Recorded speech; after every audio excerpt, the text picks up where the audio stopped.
That is, the first act is illegal theft. The second act is legal theft. It's just a matter of legality. And for moral people, legality alone should not be our guide. Because there are many things in this world that were or are legal, but clearly immoral. That is, slavery was legal. Did that make it moral? The Nazi persecution of the Jews, Stalinist and Maoist purges, they were all legal. But were they moral? So the moral question that we have to confront is there a moral case for taking what belongs to one person and giving it to another to whom it does not belong? Now, don't misunderstand me. I believe in charity. I believe in helping that lady. I believe that reaching into one's own pockets to help his fellow man is praiseworthy and laudable. Reaching into somebody else's pocket to help your fellow man, I think, is despicable. Now, a lot of people, by the way, I say, Williams, the government has to do this because otherwise it won't get done. Well, that's nonsense. Because we've been a nation since 1787, and all this spending did not happen until quite recently. So what did we do before then? Indeed, charity played a very, very major role. Now, in a free society, I think that we want most of our relationships to be voluntary, and we want to minimize involuntary exchange. Some people kind of get worked up on voluntary versus involuntary, so I put it another way. I tell people I love seduction. Any kind of seduction. That's what voluntary exchange is. Now, a lot of you just don't think of it that way, but what's the essence of seduction? Seduction is when we proposition our fellow man in the following fashion. We say, if you make me feel good, I'll make you feel good. And for those of you who remember your statistics, that is a positive sum game. Both parties benefit in their own estimation. Now, I know a lot of young people in here, and you get your hormones in the uproar, and so you're thinking one thing, but I'm thinking more broadly. When I go into the grocer with $3 in my hand, I proposition him. I say, if you make me feel good, give me that gallon of milk, I'll make you feel good, give you $3. He's better off because he valued the $3 more than he valued the milk. I'm better off because I value the milk more than $3. That's what I mean by a positive sum game. Now, rape is different. I'm against any kind of rape. Because what's the essence of rape or involuntary exchange? Rape is when we proposition our fellow man in the following fashion. We say to him, if you don't make me feel good, I'm going to make you feel bad. That's a zero-sum game. An example of that would be when I go into the grocer with a gun in my hand. I say, if you don't make me feel good, give me that gallon of milk, I'm going to make you feel bad, blow your brains out. Clearly, I'm better off. But it comes at the expense of someone else being worse off. Now, by the way, a lot of people tell me, Williams, we live in a democracy, and it's majority rule, all these things you rail against. Well, first I try to tell a person that the framers did not intend for us to be a democracy. They meant for us to be a republic. But even more important than that, I don't think gang rape is any better than individualized rape. That is, just because you vote to rape somebody doesn't make it right. Now, widespread private ownership and control over property is consistent with seduction and the minimization of rape. Widespread government ownership over property and control over property is consistent with rape maximization. Government is the major source of rape-like exchanges. I mean, consider, in 1959, I was driving a taxi cab in Philadelphia. And I was making about $400 a month. In 1959, $400 a month was very good money, because when you got in my taxi, I was serving my fellow man very well, because when you got in my taxi, I could direct you to where you could buy anything you wanted 24/7.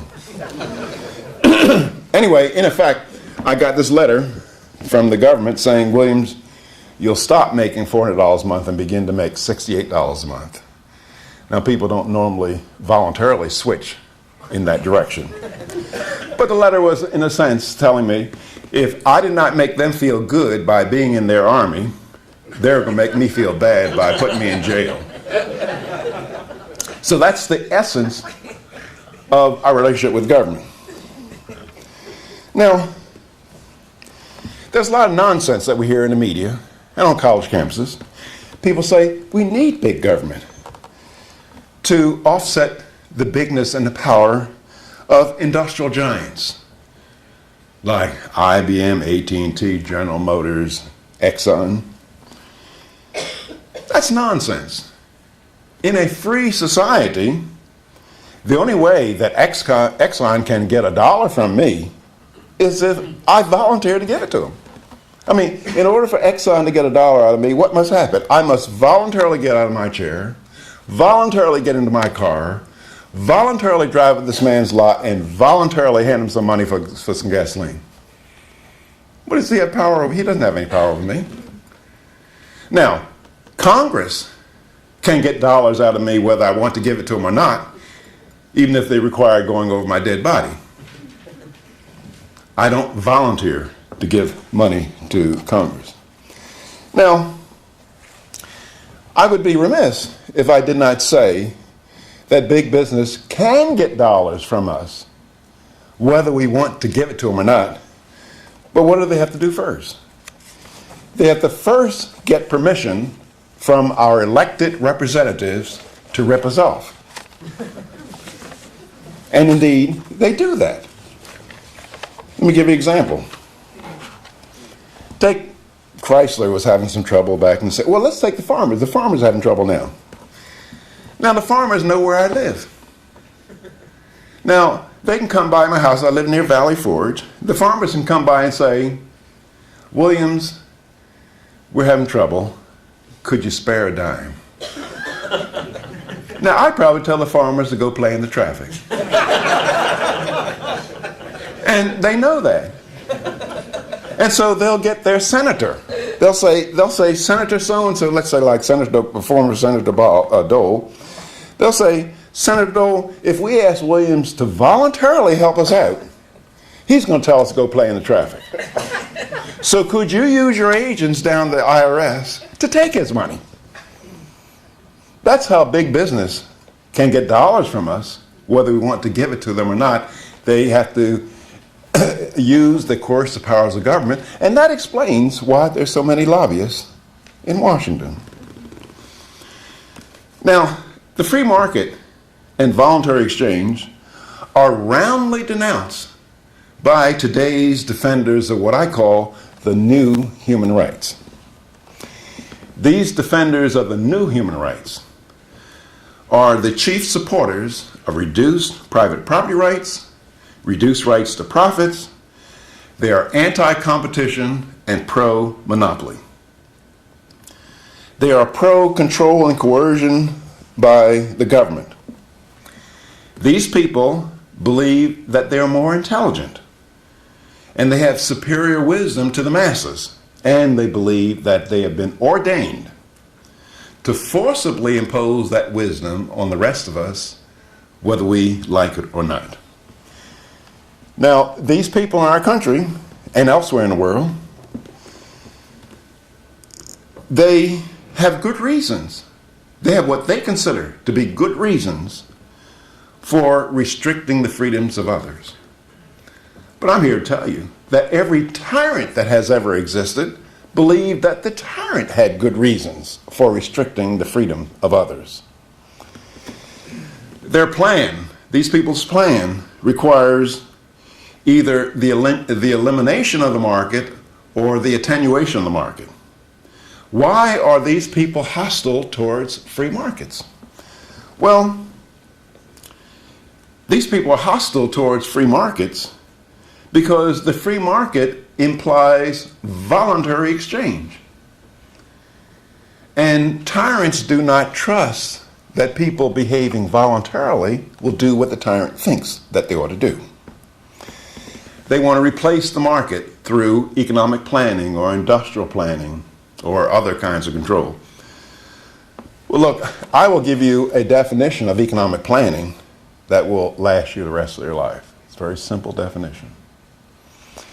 Economic planning is nothing more than the forcible superseding of somebody else's plan by the powerful elite. Let me give you an example of that.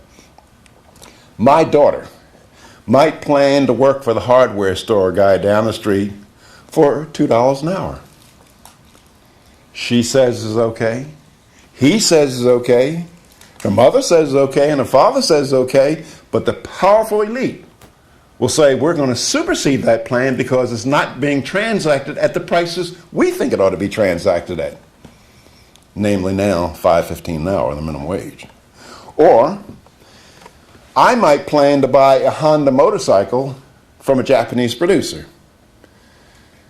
The powerful elite, through tariffs and quotas, they will tell me, we're going to supersede your plan through tariffs and quotas because we think you ought to buy a Harley Davidson, a made in America motorcycle.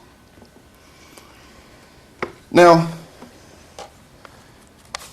of course, many people, I believe most people, do all this control in the name of good. Some people are just plain evil, but I believe most people do it in the name of good. But do-gooders don't realize that most good in the world is not done in the name of good. Now, for example, if you were to ask me, Walter Williams, what's that human motivation that gets so many wonderful things done? You know what I would say? Greed. Now, I'm not talking about ripping off people, fraud, misrepresentation, stealing. I'm talking about people just trying to get more for themselves. That's the motivation that does wonderful things. Now, consider the following. Now, you had some Texas cattle ranchers last winter going out in blizzards, in snow and cold, running down stray cows, trying to take care of those cows, giving them shots, maybe even getting kicked in the face by the cow. Making this personal sacrifice to make sure New Yorkers would have beef on their shelves. You have Idaho potato farmers this summer getting up in the morning doing back-breaking work, sun beating down, the bugs biting them, getting dirt underneath their fingernails, making this personal sacrifice to make sure that New Yorkers also have potatoes. Now, do you think they're doing this because they love New Yorkers? They may hate New Yorkers. I'm not that wild about New Yorkers myself. They may hate New Yorkers, but they make sure that beef and potatoes gets New York every single day of the week. Why? Because they love themselves. They want more for themselves. Let me give you another example. Most of you have automobiles. I think that is wonderful. You had some Detroit assembly line workers making an automobile for you. Do you think they're doing that because they care about you? They don't give a damn about you. If you met one another, you might start cussing at each other out. But they make sure you have that automobile because they care about themselves. That's what Adam Smith was talking about in The Wealth